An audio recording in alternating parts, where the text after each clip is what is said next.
Hi student, मैं Salaar Shah Khan, class 10 video start होने वाला क्लास 10 का हिस्ट्री लेसन 2 चैप्टर का नाम है सुधार, विशेषताएं और अवलोकन। ठीक, इसमें से कुछ इम्पोर्टेंट क्वेश्चन है लेसन 2 का जो बहुत ही ज़्यादा इम्पोर्टेंस होने वाला है। इस वीडियो को मैं स्टार्टिंग कर रहा हिस्ट्री लेसन 2 से। ठीक, और भी सब्जेक्ट का बहुत सारे नोट्स वीडियो में यूट्यूब में रखा हुआ है। कोई भी सब्जेक्ट का अगर पीडीएफ चाहिए तो मुझे इस नंबर पर कांटेक्ट करें, और पीडीएफ के बारे में अगर जानकारी चाहिए तो मुझे कांटेक्ट करके इसके पीडीएफ मंगवा सकते हैं। ठीक, तो आज चैप्टर स्टार्ट करते हैं लेसन 2 सुधार, विशेषताएं और अवलोकन। तो इसमें जो चैप्टर है स्टार्ट करें लेसन 2 का, जो बताना चाहते हैं इसमें जो है एक्सरसाइज लेसन 2 जो एक्सरसाइज 2.1, 2.2, 2.3 इस तरह करके दिया है। तो चैप्टर बाय चैप्टर जैसे है सिलेबस में जो बुक में है सेम उसी तरह से ही मैं चैप्टर को समझाऊंगा और उसका क्वेश्चन आंसर भी वीडियो में रखूँगा। तो इसमें क्या देखता हूँ, वीडियोज़ नंबर 1 यानी पार्ट 1 का क्वेश्चन कौन कौन सा टॉपिक हमको पढ़ना है वो पहले हम लोग डिस्कस करेंगे। पहला टॉपिक जो है यहाँ पर लेसन 2 का सुधार, विशेषताएं एवं अवलोकन। ठीक, पत्र पत्रिकाओं और साहित्य का समाज पर प्रभाव, जो 19वीं सदी में छपने वाली कुछ प्रमुख पत्र पत्रिकाएं और साहित्य है। तो ये चैप्टर जो है 19वीं सदी से जुड़े कुछ बातों को लेकर के है। तो 19वीं सदी का मतलब क्या हुआ, जो पहले समय में 19वीं, 18वीं या 20वीं सदी में जो कुप्रथा जो चल रही थी उसी के बारे में इसमें बताया गया है। कुप्रथा मतलब क्या हुआ, पहले समय में जो है कुप्रथाएं यानी कि दहेज प्रथा, सती प्रथा, बाल विवाह, ये सब चीज़ कुप्रथाएं ज़्यादा चल रहा था, छुआछूत ये सब चल रहा था। तो वो चीज़ को समाज से कैसे दूर करना है उसके लिए जो है लोगों ने, कुछ शिक्षित लोगों ने जो है इसका आवाज़ उठाया, जिसके कारण धीरे धीरे करके अभी तक के समय में जो है ये कुप्रथाएं जो है धीरे धीरे कम हो गए, यानी ख़त्म नहीं के बराबर हो गया। लेकिन 19वीं सदी में जो है ये कुप्रथाएं जो है बहुत ही ज़्यादा चल रहा था। जैसे कि स्त्रियों की स्थिति बहुत ही दर्दनाक थी, यानी कि बहुत ही ज़्यादा परेशानियों से गुजर रही थी स्त्री। तो उस समय जो है कुछ शिक्षित जो कम पढ़े लिखे शिक्षित लोग जो हैं, थोड़ा बहुत जो पढ़े लिखे हैं, वो लोग जो है देखें कि इस तरह से नारियों के ऊपर बहुत ज़्यादा अत्याचार हो रहा है, ऐसे कुप्रथाएं चल रही है जो समाज के लिए ठीक नहीं है। तो उन लोगों ने जो है इस कुप्रथाओं का विरोध में कुछ आवाज़ें उठाया। ठीक ना, तो इसके बारे में हम लोग आस्ते आस्ते धीरे धीरे जो है डिस्कस करेंगे। जैसे हम लोग यहाँ 5 टॉपिक दिया गया है 2.1 में। जैसे दिया है वामा बोधनी पत्रिका, हिंदू पेट्रियाट, हुतोम पेचार्स, नक्शा, नील दर्पण, ग्राम वार्ता प्रकाशिका। तो ये सब है, इस सब चीज़ के बारे में हम लोग जो है पढ़ेंगे। तो यहाँ पर इस सब चीज़ों के कारण ही जो है समाज में जो कुप्रथाएं जो है धीरे धीरे ख़त्म हो गया। क्या है कि 19वीं सदी के समय से ही अंग्रेज़ लोग का जो है भारत में आना शुरू हो गया था, यानी भारत पर जो है कब्जा करना शुरू हो गया था। तो इसलिए पहला टॉपिक यहाँ पे क्या दिया है, ये जो 5 टॉपिक है इसी से जो है एमसीक्यू टाइप क्वेश्चन जो है पूछा जा सकता है, जो इम्पोर्टेंट होने वाला है। तो यहाँ क्या है, वामा बोधनी पत्रिका। तो वामन बोधनी पत्रिका जो है एक पत्रिका है जिसको छपाना ज़रूरी था। किसके लिए, जो एक पत्रिका के रूप में है। इसको छपाने का कार्य किसने किया था, उमेश चंद्र दत्त 1863 में किया था। तो ये बहुत ही एमसीक्यू में क्वेश्चन पूछा जा सकता है कि वामा बोधनी पत्रिका जो है क्या चीज़ है। तो एक पत्रिका है, इसका प्रकाशन किसने किया था, यानी कि इसका जो प्रकाशन किया गया है, छपाया गया था, तो प्रकाशन किसने किया था, उमेश चंद्र दत्त ने किया था। कितना ईस्वी में किया था, तो 1863 में, यानी कि 1863 ईस्वी में इसका प्रकाशन किया गया था वामा बोधनी पत्रिका का। इसमें बताया गया था कि किस तरह अंग्रेज़ लोग जो है भारत में आया, लोगों पर शोषण कर रहा था, अत्याचार कर रहा था। इसमें इस पत्रिका के बारे में जो है लोगों में जागरूकता करने के लिए पत्रिका को प्रकाशित किया गया था, जो उमेश चंद्र दत्त ने प्रकाशित किया था 1863 ईस्वी में। ओके, सेकंड है हिंदू पेट्रियाट। हिंदू पेट्रियाट जो है ये भी एक पत्रिका ही जो है, जो अंग्रेजी साप्ताहिक समाचार पत्र है, जो सप्ताह में एक बार जो ये प्रकाशित किया जाता था, किसके द्वारा प्रकाशित किया जाता था? मधुसूदन दत्त के द्वारा, जो 1853 में। तो ये भी शॉर्ट क्वेश्चन ये भी पूछ सकता है कि हिंदू पेट्रियाट का प्रकाशन किसने किया, या कैसा समाचार पत्र था? तो साप्ताहिक समाचार पत्र था, किसने किया था? मधुसूदन दत्त ने किया था। कब किया था? 1853 ईस्वी में किया था।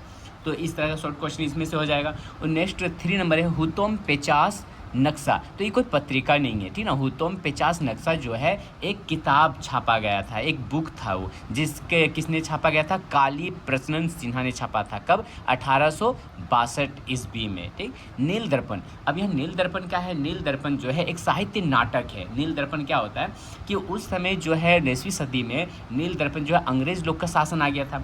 तो अंग्रेज लोग जो चाहता था कि नील की खेती जो है, किसानों के ज़मीन में नील का खेती हो, और नील का खेती से ज़्यादा प्रॉफिट हो रहा था अंग्रेज लोग को। काहे कि जो नील के खेती जो किसान लोग करता था, तो उससे जो उपजाऊ होता था, उपजाऊ का कुछ पैसा ही थोड़ा सा, यानी कि देखा जाए तो एक भाग का जो है मतलब 100 में उसको 10 रुपया 5 रुपये ही दिया जाता था। बाकी सारा नील को जो है विदेश लिया जाता था, उसको भारी मात्रा में उसको बेचा जाता था, जो ज़्यादा से ज़्यादा मात्रा में प्रॉफिट हो रहा था अंग्रेज़ लोग को। तो यही था नील दर्पण। तो इसका आवाज़ उठाया। इसमें क्या होता? नील की खेती करने से क्या नुकसान होता था कि नील की खेती करने के बाद उस ज़मीन में 3-4 साल कोई भी फसल का उपजाऊ नहीं किया जाता था, यानी कि 3-4 साल के लिए वो ज़मीन जो है बंजर हो जाता था, जिसके कारण कोई फसल का उपजाऊ नहीं किया जाता था। तो इससे किसानों लोगों का हुआ बहुत ज़्यादा दिक्कत होने लगा। काहे कि 3-4 साल तक कोई दूसरा बीज को बोया भी नहीं जा सकता था, और नील की खेती करने से सारा प्रॉफिट अंग्रेज़ लोग ले जाता था। इन लोगों को दैनिक स्थिति बहुत ही ख़राब हो गया था। तो इसका विरोध करना ही जरूरी था। तो कुछ लोगों ने, विद्वान लोगों ने देखा कि इससे जो है किसानों का बहुत ही ज़्यादा हानि हो रहा है। तो उसने क्या किया? तो उसने एक नील दर्पण नामक एक नाटक बनाया, और जिसमें जनता के सामने मतलब जाहिर करने के लिए कि किसानों पर कैसा अत्याचार हो रहा है, इसको जाहिर करने के लिए सबको नाटक के जरिए दिखाना चाहता था, जिससे लोग जागृत हो सके।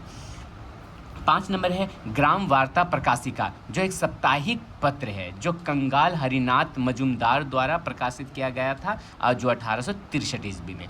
तो ये जो है, ये पांचों ट्रॉफी के बारे में एक एक करके हम लोग जो है उसको अच्छा डिटेल्स में पढ़ेंगे। तो ये तुम लोग के लिए बहुत ही इंपॉर्टेंट है। ये 4 टॉपिक जो MCQ के बारे में पूछा जा सकता है, इसलिए अच्छा से इसको रट लेना है। कि वामा बोंधी पत्रिका का प्रकाशन किया था, पत्रिका है, प्रकाशन किया था उमेश चंद्र दत्त ने 1863 ईस्वी में। हिंदू पेट्रियाट का किया था अंग्रेजी एक साप्ताहिक समाचार पत्र, जो मधुसूदन दत्त ने किया था 1853 ईस्वी में।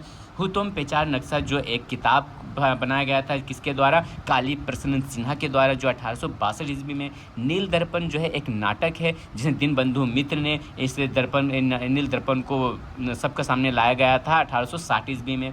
ग्राम वार्ता प्रकाशिका, जो साप्ताहिक पत्र है, जिसमें कंगाल हरिनाथ मजूमदार ने प्रकाशित किया था, जो 1863 ईस्वी में। तो हम लोग फर्स्ट वाला इसका बारे में पढ़ेंगे, जो है यहाँ पर 1 नंबर वामा बोंधी पत्रिका। तो वामा बोंधी पत्रिका का जो है ये क्वेश्चन है, इसको हम लोग अच्छा से डिटेल्स में पढ़ते हैं, और इसको अच्छा से नोट डाउन भी आप लोगों को कर लेना है। तो कर लेना है इसको अच्छा से। तो यहाँ पहला क्या है यहाँ पर कि पहला यहाँ पर दिया है सुधार विस्तार अवलोकन, यानी कि वामा बोधनी पत्रिका। तो वामा बोधनी पत्रिका क्या है? इसमें से क्वेश्चन इस तरह से भी पूछ सकता है कि वामा बोधनी पत्रिका का संक्षेप में वर्णन करो। तो हम लोग उसका बारे में कैसे लिखेंगे? वामा बोधनी पत्रिका की डिस्क्राइबिंग करेंगे, उद्देश्य लिखेंगे, कार्य को लिखेंगे, और प्रभाव को लिखेंगे, और विशेषता को लिखेंगे। अगर बोलेगा वामा बोधनी पत्रिका का कार्य क्या है, तो ये कार्य को लिखना है, या उद्देश्य क्या है, उद्देश्य को लिखना है, या प्रभाव क्या है, बोले वामा बोधनी पत्रिका से क्या प्रभाव पड़ा, तो प्रभाव को लिखेंगे, विशेषता को लिखेंगे। और पूछेगा वामा बोधनी पत्रिका का वर्णन करो, तो पूरा एक बार में ही डिटेल्स में टोटल को हम लोग को पढ़ना है। तो यहाँ पर पहले हम लोग देखते हैं कि वामा बोधनी पत्रिका क्या है। वामा बोधनी पत्रिका बंगला भाषा में छपने वाली एक मासिक पत्रिका थी, यानी कि महीना में जो है इस जो है वामा बोधनी पत्रिका जो है बंगला भाषा में छापी जाती थी, जिसका प्रकाशन सन 1863 ईस्वी में, जैसे पहले वीडियो में बताया था कि 1863 ईस्वी में वामा बोधनी पत्रिका का प्रकाशन किया था। किसने किया था? उमेश चंद्र दत्त ने किया था, आरंभ किया था इसने। उमेश चंद्र इस पत्रिका के प्रथम संपादक थे, यानी कि फर्स्ट संपादक, यानी क्या होता है जो नए नए एडिटर होता है, जो नए चीज़ों को छापता है, अच्छा से एडिट करके उसको प्रकाशित करता है, उसको बोलते हैं संपादक। तो जो है उमेश चंद्र दत्त ने जो है इस पत्रिका का संपादन किया था। उन्होंने 44 वर्षों तक इस पत्रिका के संपादक के रूप में कार्य किया। 44 वर्षों तक इस जो पत्रिका के रूप में संपादक के रूप में जो कार्य किया, यानी नए नए चीज़ों को प्रकाशित किया, लोगों के सामने नए नए चीज़ों को वो लाया। उसके बाद यानी कि वामाबोधी पत्रिका की मृत्यु के बाद उसके जगह में कौन आया? सुकुमार दत्त और तारा कुमार ने वामा पत्रिका के संपादन का कार्य किया। यानी वामाबोधिनी पत्रिका का कार्य जो है उसके बाद जो है ये दोनों ने कार्य को संभाला। तो वामाबोधिनी पत्रिका का मुख्य लक्ष्य क्या था कि कुप्रथाओं को किसी भी तरह जो है वह खत्म किया जा सके। ठीक, इसका उद्देश्य क्या था? इसका उद्देश्य यहाँ पर दिया है, पूछेगा कि इसका उद्देश्य क्या है। तो उद्देश्य को हम लोग यहाँ पर पढ़ेंगे कि उसका उद्देश्य है, इस पत्रिका का मुख्य उद्देश्य बंगाली महिलाओं का शिक्षित एवं जागरूक करना था। यानी उस समय जो बहुत सारी कुप्रथाएं, जो कुप्रथा प्रचलित थी, नारियों को शिक्षा नहीं दिया जाता था, उन लोगों को मतलब नारियों को शिक्षा नहीं दिया जाता, उन नारी और पुरुष में जो है असमानता के रूप में जो है देखा जाता था।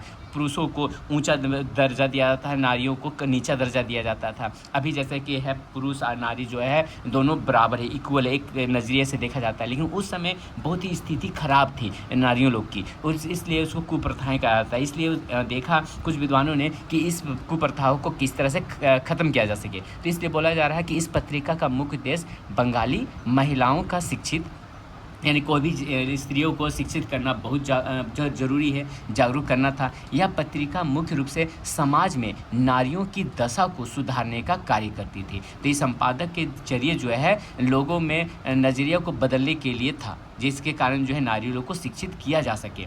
इसका कार्य है क्या चीज़, सन 1863 ईस्वी के आसपास पूरे बंगाल में 35 बालिका विद्यालय थे। यानी कि देखा जाए अभी तो बहुत सारा विद्यालय है, बालिकाएँ सब पढ़ते हैं, लेकिन उस समय 19वीं सदी में जो था कि सन 1863 ईस्वी के आसपास जो है पूरे बंगाल में टोटल कितना 35 बालिकाएँ विद्यालय, यानी 35 स्त्रियों के ही विद्यालय खोले गए थे, जिसमें पढ़ने वाले विद्यार्थियों की संख्या टोटल 1183 ही थी। यानी कि बहुत ही कम, अभी के समय में बहुत ही कम ही थी। काहे कि बहुत सारा स्त्रियों जो थी, जो लड़कियों की थी, यानी कि घर के परिवार लोग जो थे अपने बच्चे को, अपने लड़कियों को जो है पढ़ने के लिए अनुमति नहीं दिया जाता था। यानी कि कुप्रथाएं चल रहा था कि नहीं, स्त्रियों लोग को शिक्षित नहीं किया जाएगा, उन लोग को बाहर निकलने नहीं दिया जाएगा। इस तरह से कुप्रथाएं जो है चल रही थी, जिसके कारण जो है बहुत ही कम विद्यालय भी विकसित हुआ था, और बहुत कम स्टूडेंट ही लड़कियों में पढ़े जाते थे। जो शिक्षित लोग हो उसी के घर से पढ़े जाते थे। कुप्रथाएं बहुत ज़्यादा प्रचलित था, अर्थात अधिकतर नारियां विद्यालय में शिक्षा ग्रहण करने नहीं जाती थी। यानी बहुत सारे मतलब पढ़ने का तो इच्छा था ही बच्चे लोग को, स्त्री लड़की लोग को, लेकिन घर से अनुमति नहीं मिला जाता था। देखा जाए तो समाज के द्वारा भी जो है गलत नज़र से देखा जाता था, इसलिए उन लोगों पर जो है शिक्षित नहीं किया जाता था। इस पत्रिका में सरल भाषा में ऐसे लेख लिखे जाते थे जो एक परिवार, एक समाज में नारी के महत्व को दर्शाता था। यानी कि नारी के महत्व को दिखाया जाता था कि नारी बहुत ही ज़्यादा